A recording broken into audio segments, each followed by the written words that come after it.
Hello everyone, and may the 12th be with you. Hang on, that's not Star Wars Day. Hello and welcome to Vault Holocron. I'm Jonathan, and while today isn't Star Wars Day, it is the name of a new Simpsons short related to Star Wars.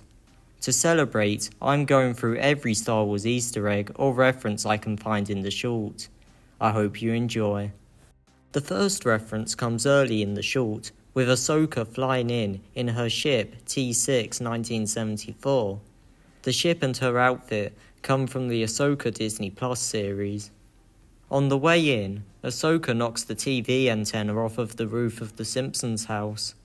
This could potentially be a nod to Lando knocking the satellite dish off of the Millennium Falcon in Return of the Jedi, but is likely just a quick joke. Next, there's the baby Hutt that Ahsoka arrives with. This is Rotter, the son of Jabba the Hutt. Rotter is from the 2008 Clone Wars movie, where Ahsoka spends quite some time carrying him around. Then we go inside Ahsoka's ship, which actually matches the Ahsoka show quite well. Also, in this scene we see BB-8 fly by upon Marge opening the window. A little later we see Ahsoka's ship queue up for the Disney park, and in front of her is an X-Wing. There are also other Star Wars inspired ships in this queue as well, but I couldn't find any direct matches for them. Next, we see Mickey Mouse fly into a parking space. Next to him is an X-34 land speeder, which is the same speeder Luke had in A New Hope. Moving on to the Disney Playground planet, this planet appears to be loosely inspired by Batuu, which is the planet Galaxy's Edge in Disney World is set on. As the gang enter the park, we can see Rotter now being carried by Ahsoka in a backpack. This is the way she carried Rotter in the Clone Wars movie. There's also some banners with Aurebesh written on them. These translate to Welcome to Disney Playground Planet. Just as the group get through the gate, the Jedi logo can be seen on a building in the background.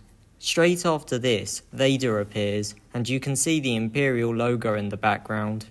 If you look closely, you can see another Imperial logo at the left edge of the frame as well. Next, there's a bunch of ice cream flavours, which are all puns of Disney franchises. I'd recommend pausing and reading them all for yourself. I found it quite entertaining.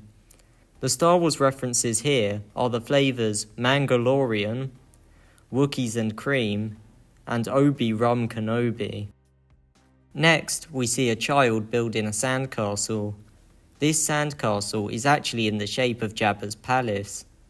Rotter then eats the sandcastle from below, which I guess could be a reference to the Sarlacc pit, or Space Slug, or Krayt Dragon, but I think it's just a quick gag. In this scene, there's also the Imperial logo in the background. Next, we see a bunch of Jedi ignite their lightsabers. One of them is a Chagrian. We then hear a voice from a child's lightsaber. I think this voice sounds like it could be a reference to C-3PO, but maybe that's just me.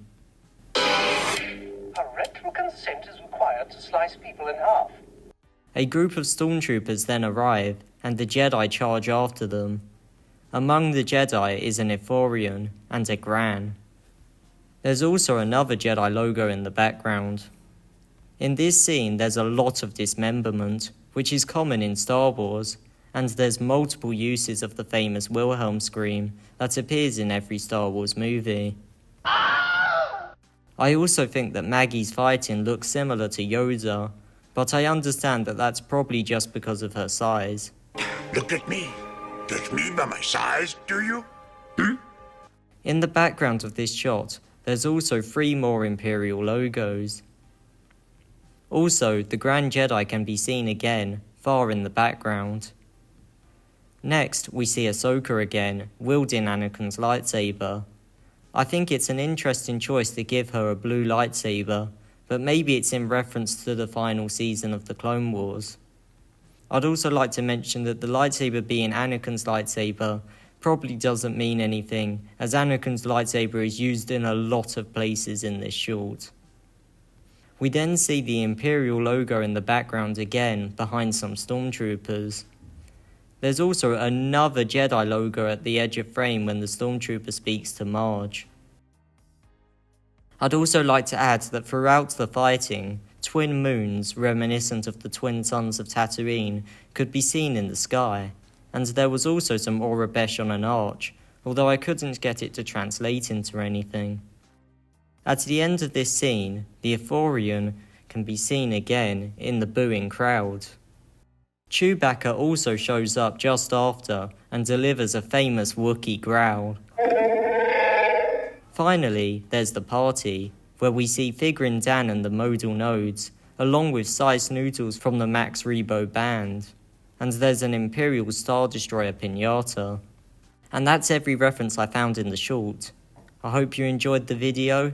May the 12th be with you, and we hope to see you later at Vault Holocron.